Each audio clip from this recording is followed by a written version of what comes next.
Ok, bonjour à tous. Allez, petite vidéo. Aujourd'hui, on parle encore une fois de génération d'images et avec la présentation de CJ Dream en mode bêta. CJ Dream, donc voici l'interface. Vous voyez qu'on arrive sur un panneau intéressant avec des générations qui, pour le coup, sont assez réussies, je trouve. Vous voyez, il y a pas mal de supports, pas mal de sujets. Et le rendu, ma foi, est assez qualitatif. Alors, comment ça se passe au niveau de CJ Dream? Alors, ce qu'il faut savoir, c'est que déjà au niveau du prix proposé en gratuit, on aura 30 images par jour. On n'a pas de priorité d'image génération, c'est-à-dire il y aura un système de queue. On a 5 par jour d'upscale. Alors, c'est même pas, non. Non, c'est une génération que j'ai pas vu encore, mais bon. Bon, bref, en tout cas, 3 upscales par jour, on en parlera aussi de ça, sinon ça sera 10 balles. Donc dans l'idée, on va partir sur 30 générations par jour. Qu'est-ce qui fait que je vous parle de CJ Dream? Alors il va y avoir deux choses, deux opposés. Ce qui est intéressant dans CJ Dream, c'est qu'il propose ici, vous voyez, un 3D modèle. Et donc en fait, ici, vous voyez que vous avez des modèles en 3D de divers supports, divers objets. Et ça va du véhicule à n'importe quoi, hein. Vous voyez, la liste est assez longue. Alors, pour la génération d'images telle que moi je la conçois, c'est-à-dire de personnages, vous voyez que ce sera peut-être pas ultra intéressant, mais l'idée c'est qu'en fait, par contre, pour une génération de véhicules ou de mobilier comme ça, ou de voilà, là je pense qu'on est plus sur de la génération, c'est ce qu'on aura certainement dans le futur, mais au niveau de choses, je sais pas, de mobilier, des choses comme ça, où en fait on va pouvoir utiliser comme référence les objets 3D proposés, sachant que vous pouvez en importer, et vous allez pouvoir ensuite comme ça guider à la manière d'un contrôle net votre génération. J'ai fait quelques essais, je vais pas vous les montrer en direct parce que voilà, ça c'est un petit peu le point négatif de CJ Dream, je vais pas vous mentir, j'ai fait plusieurs essais. Le temps de génération est hallucinant, quoi. Donc c'est voilà, c'est un peu le prix à payer de la gratuité une nouvelle fois. Bon, mais je préfère vous le dire tout de suite, vous me direz vous hein, si vous testez le truc, mais franchement moi je trouve ça assez hallucinant, c'est-à-dire pour générer une image. Je sais pas, on est sur 5 minutes limite, quoi. Donc je sais pas. Maintenant, j'ai la fibre en plus, donc je pense pas que ça vienne de ma connexion. Je pense que vraiment le système de queue, là, il est vraiment, voilà. Alors bon. Donc j'ai testé en utilisant voilà un modèle. Donc le principe est simple, hein, si vous voulez générer, je sais pas, je dis une connerie moi. Voilà, imaginons que vous vouliez faire un prompt sur un véhicule, un camion comme ça. Vous allez télécharger votre 3D, puisqu'ici tout va bien. Et en fait, comme je vous le dis, on va utiliser ça à la façon d'un contrôle net. Vous voyez que même ici, la génération, enfin, l'installation du modèle 3D, même si je suis à 100%, pour l'instant, ça pinaille encore. C'est pour ça que j'ai fait des essais au préalable. Et donc, les essais, on va les retrouver ici. Euh, donc, une fois que votre modèle est chargé, si tant est que celui-ci veut bien se charger, en fait, il faut voir ça comme un contrôle net, quoi. C'est-à-dire qu'au lieu d'avoir un contrôle net où on va choisir la posture, on va partir directement du modèle, puisque ce modèle-là, une fois qu'il est téléchargé ici, vous avez ici l'option de pouvoir le, le, le bouger, en fait, modifier sa position. Une fois que vous avez choisi la posture qui vous intéresse, c'est-à-dire l'angle de vue qui vous intéresse, par exemple, c'est pour ça que je parle, que je pense que là-dessus, c'est plus un outil pour, voilà, si on veut générer des objets, moi, je sais pas, moi, un luminaire, une lampe, quelque chose, voilà, on va pouvoir utiliser un modèle 3D de lampe qu'on va pouvoir, voilà, qui correspondra un petit peu à ce que vous voulez, et en fait, vous allez pouvoir comme ça orienter euh, la direction, l'angle de vue, etc. Donc c'est quelque chose de nouveau un petit peu, voilà, c'est pour ça que je vous présente CJ Dream dans dans le principe. Ça, je l'avais encore pas vu sur des applications de génération d'images. Je pense que ça peut être intéressant. Alors, pas forcément pour créer du personnage, parce que personnage, vous avez vu, le modèle 3D en général, c'est assez bateau.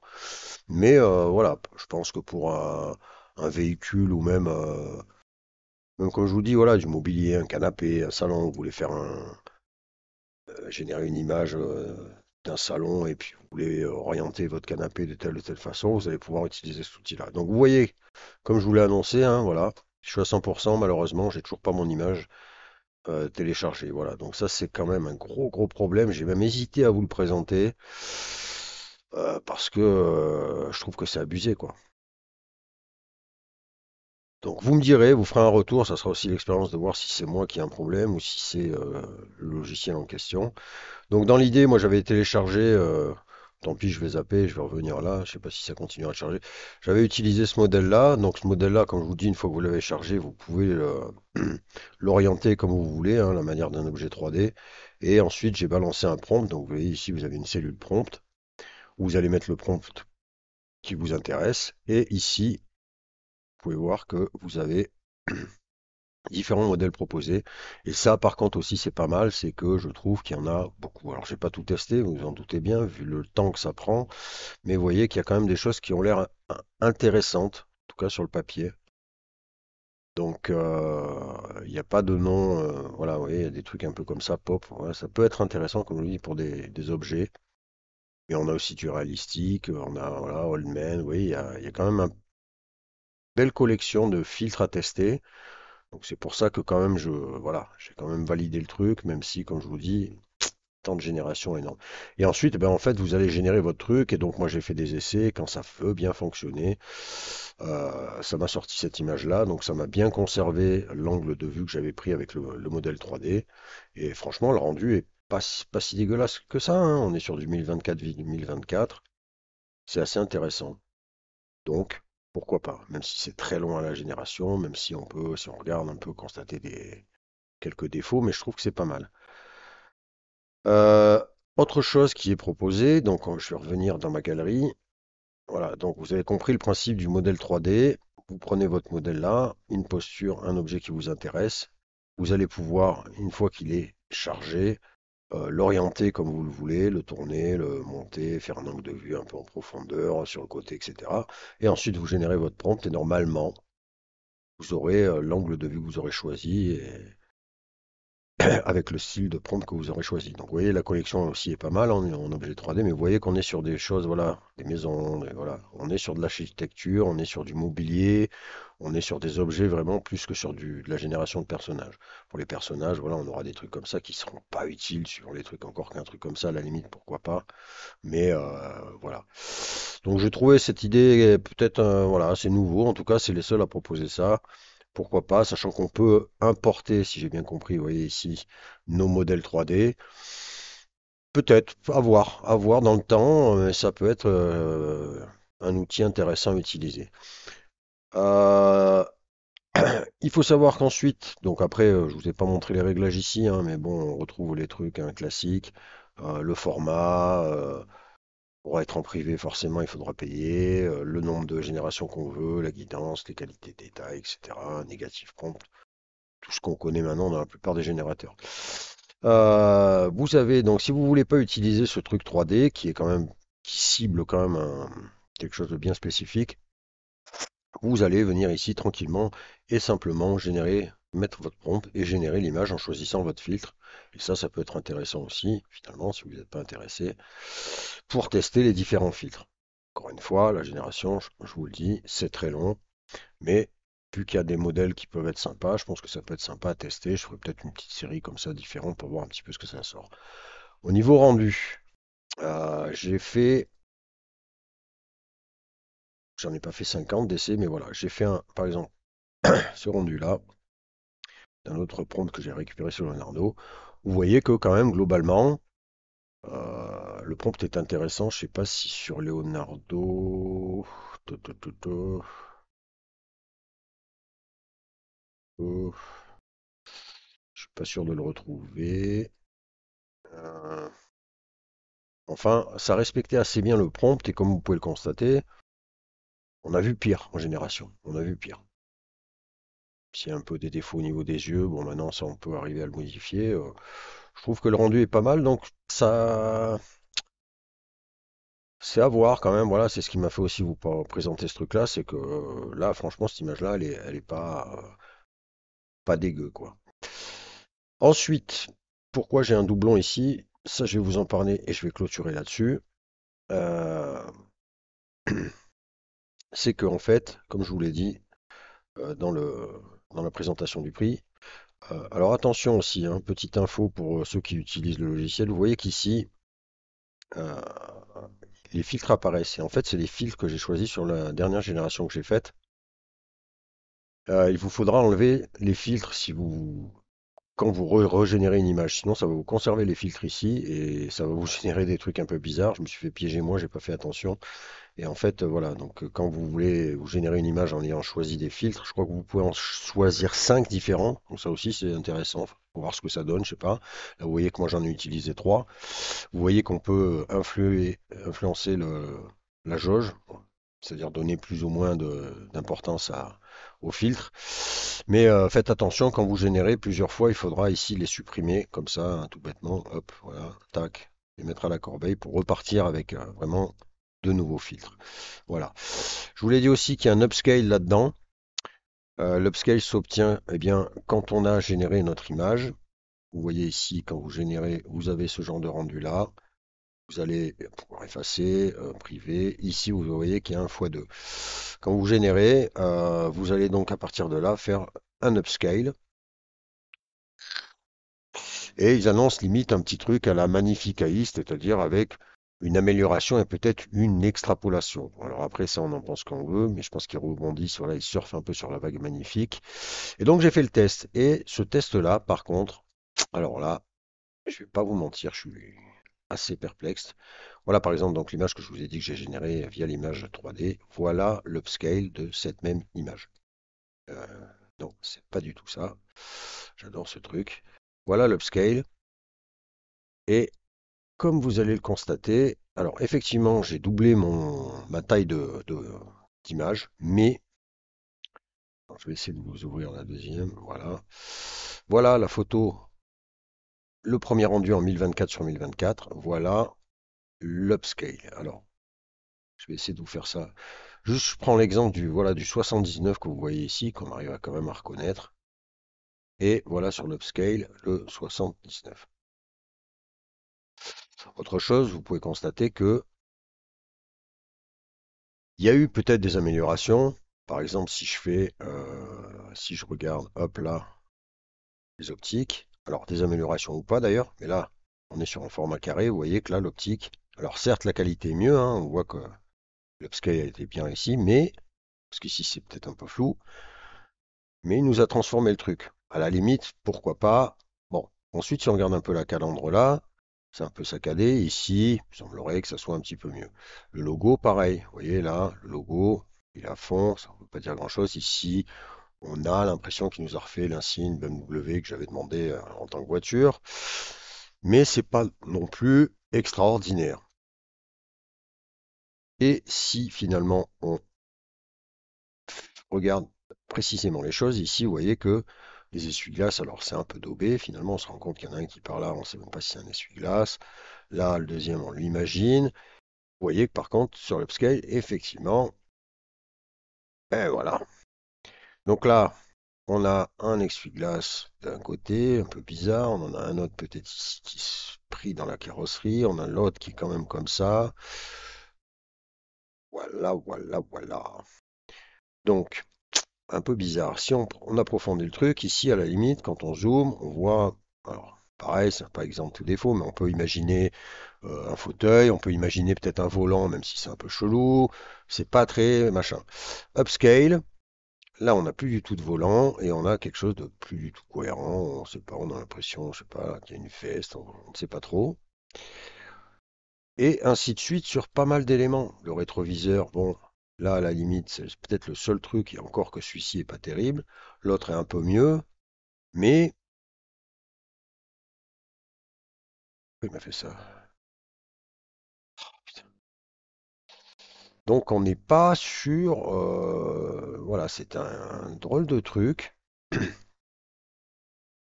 C'est peut-être un peu mieux que celui-là, effectivement, mais c'est peut-être la seule chose qui va, pour moi, voilà, me faire que le scale est réussi, quoi. Parce que il n'a pas non plus super extrapolé, à part peut-être sur le logo. Si on regarde la route, vous voyez que limite, l'upscale rend moins bien que celle d'origine. Donc, je suis assez perplexe sur ce truc-là. Voilà.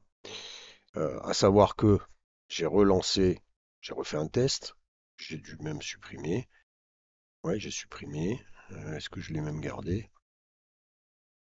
Alors, on va peut-être le retrouver ici. Voilà, j'avais fait un test ici, et en fait, cette image upscalée là, alors c'est dommage parce que ça ne conserve pas la photo d'origine, mais ici, j'avais des banquettes où on voyait comme des espèces de coussins en cuir, vous voyez, ça faisait un peu des traits avec des, comme s'il y avait eu du piquage, de machin.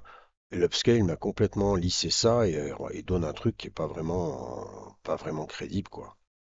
Donc leur upscale, pour le coup, très très très très bizarre. Et j'ai même, voilà, upscalé sur celle-ci, celle que je vous ai montrée tout à l'heure. Alors attendez, je vais essayer de faire comme j'ai fait. Donc l'original, elle est en 1024. Donc c'est celle-là, décidément, il ne veut pas me lâcher. Et voilà l'upscale. Donc là, si on regarde, c'est pareil. Alors, on regarde le visage, vous voyez qu'effectivement, c'est peut-être le seul truc où il y a une amélioration. Donc c'est peut-être plus adapté pour personnage humain, pour le coup, je sais pas, hein. Mais à la limite, voilà, comme je vous ai dit, il y avait des défauts aux yeux. Le visage est un peu très très lissé et tout. C'est vrai qu'à la limite, ici, on peut se dire que c'est un petit peu plus réaliste, à la limite. L'oreille, pareil, un petit peu plus de détails, vous voyez, dans le lobe de l'oreille là. Les cheveux, pareil, peut-être que là, pour le coup, même si, bon, là, il n'y avait pas non plus, voilà. Mais à la limite, pourquoi pas. Pareil au niveau du cheveu là. Ensuite, sur la tenue, si on regarde les ailes, bon là, c'est assez réussi. Même si je trouve que celle-ci était pas, voilà. Il y a un petit peu plus de précision là que par rapport à l'origine. Après, par contre, sur la tenue, pareil, un peu bizarre. Vous voyez que le rendu là, alors je peux zoomer, mais voilà, ça nous a. Ici, c'est très, très lisse, très propre. Et j'ai l'impression qu'en fait, voilà, leur upscale a une tendance finalement à user un peu finalement le truc pour donner un truc un petit peu plus réaliste. Là, on s'en rend vraiment compte sur la combinaison. Vous voyez qu'ici, c'est très lisse, très lissé. Et ici, on a quand même, on a l'impression, vous voyez, les coutures, elles sont plus marquées. On a l'impression que, voilà, qu'il y a un peu plus de détails, que c'est du cuir limite. Voilà. Pareil, le bouton là, bon, on a l'impression qu'on a essayé de faire un truc un peu plus cohérent, un peu plus réaliste entre guillemets. Pareil ici pour les coutures là. Ici c'est plus lisse et plus droit. Euh, et le reste de la combinaison c'est pareil. Vous voyez qu'ici, même si là je trouve que c'est pas non plus ultra raté. Là, pareil, voilà, on a l'impression que les petits clous là sont un petit peu plus précis, qu'on essaie de donner un truc un peu plus réaliste à l'image de base qui est très très lisse, très très lissée. Donc, à voir, est-ce que cet upscale finalement est plus intéressant sur de la génération d'images comme ça et de personnages comme ça? Peut-être, en tout cas sur la voiture, ça a foiré complètement. Et si j'ai même fait un dernier test aujourd'hui, là, pour vous montrer un peu, si on regarde aujourd'hui celle que j'ai générée, venir en arrière. Donc là, vous voyez, c'est le bug que j'ai fait, c'est-à-dire avant de générer, c'est ce que je vous ai dit, n'oubliez pas d'enlever les filtres qui sont sélectionnés, puisqu'en fait, là, il a conservé mon image de base, puisque j'avais laissé les filtres. J'avais gardé l'option 3D, donc il m'a remis en fait cette image-là en me mélangeant ce prompt-là. Donc ça m'a donné ce truc-là. C'est pour ça que je dis faites attention, supprimez les modèles.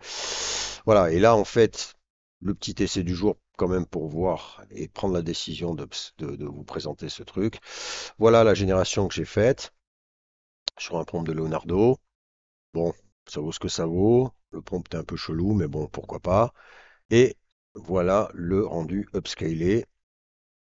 Euh, je pense que j'ai pas besoin. Alors voilà, non, ça c'est la photo de. Ah ben voilà, d'accord. Alors c'est bizarre. Venir en arrière, si, voilà.